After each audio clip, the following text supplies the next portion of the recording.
सियासत में आप सबका स्वागत है। बात करेंगे लेटरल एंट्री की और जानेंगे कि लेटरल एंट्री है क्या, आखिर इस पर राजनीतिक उबाल क्यों आया हुआ है, आखिर केंद्र सरकार ने अपने कदम पीछे क्यों हटा लिए, आखिर विरोधी पार्टियां इस पर इतना मुखर क्यों हैं और सरकार की दलील क्या है। निश्चित तौर पर आपके मन में ये जिज्ञासा होगी कि लेटरल एंट्री है क्या, क्योंकि ये शब्द बहुत आम नहीं है, कॉमन नहीं है, कभी कभी सुनने में आता है। हालांकि इसे एक परंपरा कह सकते हैं कि ये पुरानी परंपरा है। सरकारें इस पर चलती रही हैं और जो भी सरकार केंद्र में रही है वो अपने आवश्यकता के हिसाब से लेटरल एंट्री के जरिए बड़े बड़े लोगों को, एक्सपर्ट लोगों को बड़े बड़े पदों पर बिठाती रही है। तो सबसे पहले हिंदी में इसका जो शाब्दिक अर्थ है वो आपको बताता हूँ कि जो लेटरल एंट्री है उसका शाब्दिक अर्थ हिंदी में है सीधी भर्ती, यानी ना कोई परीक्षा ना कोई इंटरव्यू। अगर किसी व्यक्ति में ऐसा गुण है, सरकार को ऐसा लगता है कि किसी खास कार्य के लिए उस व्यक्ति को लिया जा सकता है, वो व्यक्ति अत्यंत ही उपयुक्त है, तो सरकार एक नियम के तहत उसे बड़े पद पर बिठाती है और जिम्मेदारी सौंप देती है। और पहली बार कोई मोदी सरकार में ऐसा नहीं हुआ है। जो अगर आप इतिहास पे निगाह डालें तो प्रधानमंत्री जवाहरलाल नेहरू से लेकर के और मनमोहन सिंह तक लेटरल एंट्री के जरिए तमाम लोग आते रहे, बड़े बड़े पदों पर आए बैठे और उन लोगों का योगदान भी रहा। ऐसा नहीं है कि जो लोग आए तो उनका योगदान नहीं, योगदान के लिए ही लेटरल एंट्री के जरिए बड़े पदों पर सक्षम लोगों को ला करके सरकारें बिठाती रही हैं। प्रधानमंत्रियों के हाथ में होता है ये, हालांकि एक सरकारी खाना पूरी है कि एक पूरी तरीके से इस पर निर्णय होता है, उसके बाद इसके लिए बाकायदा विज्ञापन दिया जाता है और फिर उस विज्ञापन के बाद वो नियुक्ति होती है। जैसा कि आपको पहले उदाहरण दे दें कि अपने देश में संघ लोक सेवा आयोग के द्वारा आईएएस की परीक्षा आयोजित की जाती है। उसमें जो अभ्यर्थी सफल होते हैं तो फिर उनका इंटरव्यू होता है और उसके बाद तब जा कर के वो नौकरी पाते हैं। पहले उनकी लंबी चौड़ी ट्रेनिंग होती है, फिर उनका प्रोमोशन होता है। तमाम सारी बातें आप जानते हैं। लेकिन ये जो लेटरल एंट्री है, सीधी भर्ती है, ये उच्च पदों के लिए है। हालांकि कहीं भी ये इस तरीके से भर्ती की जा सकती है, इसकी व्यवस्था अपने देश में है, लेकिन सामान्य तौर पर उच्च और बड़े पदों पर लेटरल एंट्री यानी सीधी भर्ती के जरिए भर्ती की जाती है और वो लोग आते हैं और अपना योगदान देते हैं। इसके पहले भी ऐसा होता रहा है। ऐसा नहीं है कि मोदी सरकार के ज़माने में ही और प्रधानमंत्री नरेंद्र मोदी ने ही लेटरल एंट्री के जरिए लोगों को भर्ती करने की कोशिश की और अपने लोगों को बड़े बड़े पदों पर बिठाने की कोशिश की। प्रधानमंत्री मनमोहन सिंह के ज़माने में भी बड़े बड़े लोग लेटरल एंट्री के जरिए आए। आपको बता दें, सुनकर हैरानी भी होगी कि खुद प्रधानमंत्री जो मनमोहन सिंह थे वो लेटरल एंट्री के जरिए ही बड़े पद पर एक पहुँचे थे। वो भी मैं आपको बताऊँगा कि कौन सा वो पद था और कब वो उसमें आए थे। उसी तरीके से जो कांग्रेस के बड़े नेता हैं, अपने बयानों के जरिए बार बार सुर्खियों में आते हैं, सैम पित्रोदा, वो भी लेटरल एंट्री के जरिए ही कांग्रेस के ज़माने में एंट्री किए थे। उसी तरीके से एनके सिंह, उसी तरीके से मोंटेक सिंह अहलुवालिया, तो तमाम ऐसे बड़े नाम हैं जिन लोगों की लेटरल एंट्री हुई थी और वो सरकार में आकर के बड़े पद पर बैठे थे और बड़ा योगदान भी इन लोगों ने दिया था और बड़े बड़े पद पे बैठे ये और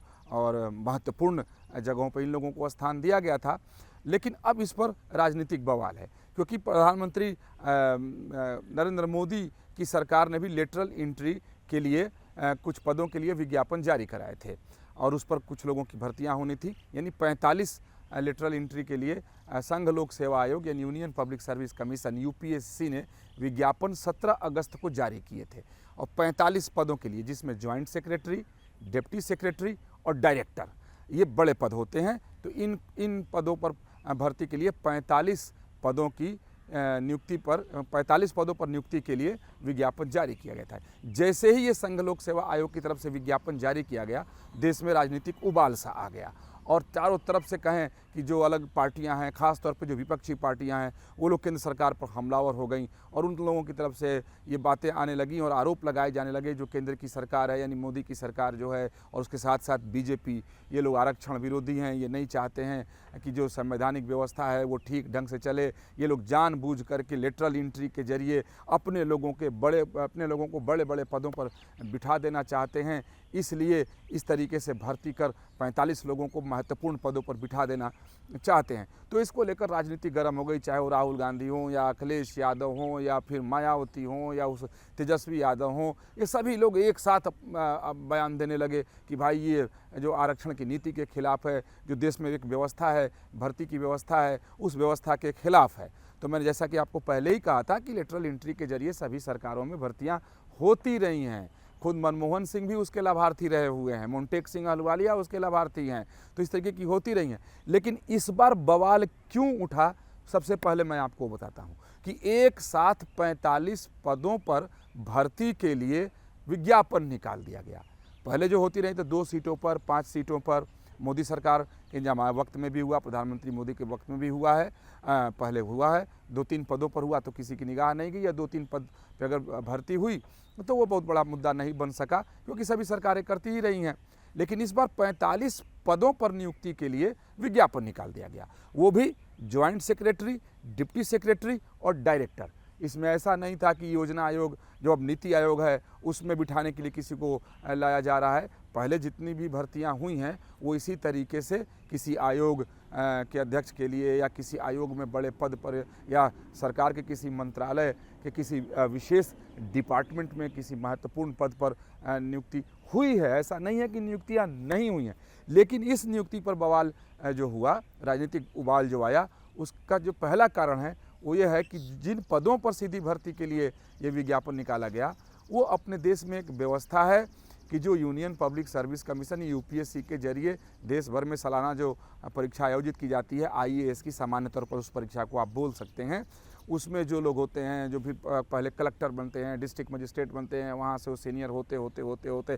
तब सेक्रेटरी के पदों तक आते हैं। यानी जो एक ब्यूरोक्रेटिक व्यवस्था अपने देश में है, उसके तहत ये पदें आती हैं कि ज्वाइंट सेक्रेटरी और डिप्टी सेक्रेटरी। लेकिन इसमें आ गया तो इस पर एक बवाल हुआ कि ये तो देश की जो व्यवस्था है ऐसे पदों पर लोगों को पहुंचाने के लिए, उस व्यवस्था के बिल्कुल खिलाफ है। सरकार बिल्कुल उस मर्यादा से बाहर जाकर जो एक देश में जो एक संवैधानिक ढांचा है, जो एक व्यवस्था बनाई गई है, उस व्यवस्था को सरकार ये ध्वस्त करना चाहती है, इसलिए इस तरह की भर्ती हो रही है। तो इस पर मामला उठा कि इस तरह की भर्ती नहीं होनी चाहिए। और सामान्य तौर पर जब सीधी भर्ती होती है, जिसे लेटरल एंट्री के नाम से आप सभी अब समाचार पत्रों में भी पढ़ रहे होंगे, टेलीविज़न में आप खबर भी देख रहे होंगे कि लेटरल एंट्री, तो इस लेटरल एंट्री में तो इसमें सामान्य तौर पर आरक्षण का प्रावधान जो है वो लागू नहीं होता है। वो इसलिए नहीं होता है कि उन्हीं लोगों का चयन किया जाता है कि जो अपने अपने फील्ड के, अपने अपने क्षेत्र के विशेषज्ञ होते हैं, यानी किसी न किसी क्षेत्र में वो महारथी हैं, और सरकार को ऐसा लगता है कि उन्हें लाया जाए और उनकी सेवा ली जाए। बेशक वो आईएएस नहीं हैं, उन्होंने आईएएस की परीक्षा पास नहीं की है, लेकिन वो इतने सक्षम हैं वो इतने वो विद्वान हैं या इतने वो अनुभवी हैं कि देश को उनका लाभ मिल सकता है, और वो उनकी सेवा अगर देश को मिले तो इससे देश को फ़ायदा ही होगा। तो सरकार इसलिए लेटरल एंट्री कराती है। तो इसलिए इसमें जो आरक्षण का प्रावधान है वो शिथिल हो जाता है, जो भर्ती की प्रक्रिया है वो शिथिल हो जाता है। यानी 4 प्रक्रिया जो भर्ती की अगर है तो 3 प्रक्रिया उसमें से शिथिल, कि इसमें कहीं कोई फॉर्म नहीं भरना है, कोई परीक्षा नहीं देना है, न इसमें न पहले न पीटी होगा, न मेंस होगा, न इसमें क्या है कि सीधी एक इंटरव्यू हुआ और सीधे वो लोग आ जाते हैं। तो इसमें जो हुआ कि भाई ये ज्वाइंट सेक्रेटरी और डिप्टी सेक्रेटरी के पद पे क्यों आप ला रहे हैं? केवल डायरेक्टर होता या किसी आयोग के अध्यक्ष का मामला होता तो मुझे ऐसा लगता है कि शायद इस पर इतना राजनीतिक बवाल ना होता। लेकिन ज्वाइंट सेक्रेटरी और डिप्टी सेक्रेटरी का मामला था। ये लोग वो बनते हैं जो प्रमोट होते होते जो आईएएस होते हैं और सीनियर होते होते इन पदों तक पहुंचते हैं। उसके अलावा इसमें जो सबसे बड़ा जो पेच फंसा वो आरक्षण को लेकर के फंसा, और इसी को विपक्ष की जो पार्टियां हैं वो पकड़ ली। विपक्षी पार्टियों को लगा कि जिस तरीके से लोकसभा का चुनाव चल रहा था, संविधान और आरक्षण को लेकर वो बीजेपी को घेरने में बहुत हद तक कामयाब हो गई थी, तो इस पर भी वो कामयाब हो जाएंगी। हालांकि वो लोग पूरी तरीके से सत्य नहीं बोल रहे थे, सही बातों पर उनके बयान नहीं आ रहे थे। वो बिल्कुल इस बात का जिक्र नहीं कर रहे थे कि लेटरल एंट्री अगर कांग्रेस की ही बात कर ली जाए तो उनके ज़माने में भी हुई है, प्रधानमंत्री मनमोहन सिंह ने भी किए थे। और जैसा मैंने आपको बताया और बार बार कह रहा हूँ कि खुद एक ऐसा वक्त था कि लेटरल एंट्री के जरिए वो भी महत्वपूर्ण पद तक पहुँचे थे, प्रधानमंत्री नरेंद्र मोदी, माफ़ करें कि प्रधानमंत्री मनमोहन सिंह।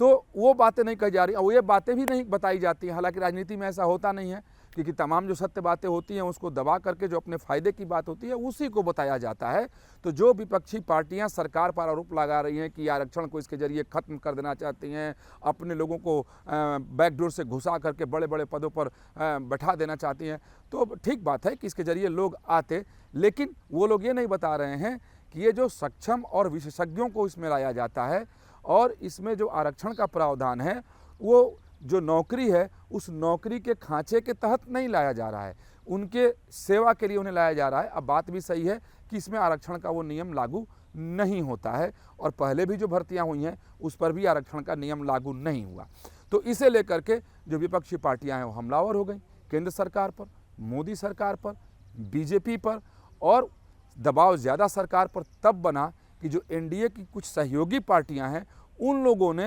विपक्षी पार्टियों के सुर में सुर मिला दिए। अब वो कौन सी पार्टियां हैं मैं आपको बता दूं, जेडीयू और चिराग पासवान, जिनकी पार्टी है लोक जनशक्ति पार्टी रामविलास पासवान, उन्होंने भी एक तरीके से जो विपक्षी पार्टियां बात कह रही थी उसका उन्होंने समर्थन किया। तो जैसे ही सहयोगी दलों ने समर्थन दिया तो सरकार के ऊपर दबाव बहुत ज़्यादा बढ़ गया और फिर सरकार इस पर विचार करने लगी। और दूसरी जो बात मैं एक बार फिर से दोहरा दूं कि एक साथ 45 सीटों पर लेटरल एंट्री का मामला कभी आया नहीं था। और ये आंकड़ा आप देखें तो 45 कई बार लगेगा ये छोटा नहीं, अगर बड़े पदों की बात की जाए तो 45 बड़े पद कम नहीं होते हैं। ये जो भर्तियां होनी थी अलग अलग मंत्रालयों में जो अलग अलग विभाग होते हैं, डिपार्टमेंट्स होते हैं, उसके महत्वपूर्ण पदों पर ये लोग बैठते इसके जरिए अगर आते और उन्हीं पदों पर बिठाने के लिए ये भर्तियां होने वाली थी कि ताकि विशेषज्ञ लोग आएँ और जो एक विकास की गाड़ी देश की चल रही है उसको वो तेज़ करें और अपने अनुभव से देश को लाभ पहुँचाएँ। तो लेकिन 45 था तो संख्या बड़ी थी, तो एक बार सबकी निगाह में मामला आ गया कि 45 सीटों पर एक साथ भर्ती होने वाली है, साहब इसमें आरक्षण का नियम कहाँ है, आरक्षण क्यों नहीं दिया जा रहा है। अब ये आरक्षण जो है, आरक्षण का मामला जब भी अपने देश में अगर उठता है और जिसके ऊपर ये आरोप लग जाए कि वो आरक्षण विरोधी है, तो आप समझिए कि उनकी राजनीति का खेल जो है वो ख़राब होने लगता है। तो इसीलिए मुझे लगता है कि शायद मोदी सरकार बैकफुट पर आ गई और उन्हें अपना कदम पीछे हटाना पड़ा। तो कार्मिक मंत्रालय ने अपना एक आदेश जारी किया, कार्मिक मंत्री जितेंद्र सिंह ने एक चिट्ठी जारी किया यूपीएससी को, यानी यूनियन पब्लिक सर्विस कमीशन को, जिसे हिंदी में संघ लोक सेवा आयोग कहा जाता है, उसे कि ये जो विज्ञापन निकाला गया है 45 पदों पर सीधी भर्ती के लिए, जिसमें ज्वाइंट डायरेक्टर, डिप्टी डायरेक्टर और डायरेक्टर के पद हैं, इसे निरस्त किया जाए। और हालांकि अपनी चिट्ठी में जितेंद्र सिंह जो कार्मिक मंत्रालय के मंत्री हैं, उन्होंने तमाम सारी बातें लिखी और उन सभी बातों का हवाला दिया कि पहले की सरकारों में किस तरीके से भर्तियां हुई हैं और सभी सरकारें करती रही हैं, नेहरू के ज़माने से लेकर मनमोहन सिंह के समय तक इस पर भर्तियां हुई हैं और तमाम सारे बड़े नाम उसमें बताए गए। लेकिन उन्होंने ये लिखा कि प्रधानमंत्री नरेंद्र मोदी के निर्देशानुसार वो ये लिख रहे हैं, क्योंकि प्रधानमंत्री नरेंद्र मोदी की ये इच्छा है कि आरक्षण पर कोई आँच ना आए, जो सोशल जस्टिस का मामला है उस पर कहीं कोई आँच ना आए, सामाजिक समरसता में कहीं कोई दिक्कत ना आए और जो एक आरक्षण की अपनी व्यवस्था है वो टूटे ना, लिहाजा इसे निरस्त किया जाए। तो इस तरह की चिट्ठी कार्मिक मंत्रालय के द्वारा जारी की गई और यूनियन पब्लिक सर्विस कमीशन को वो दिया गया। चिट्ठी मिलने के कुछ घंटे बाद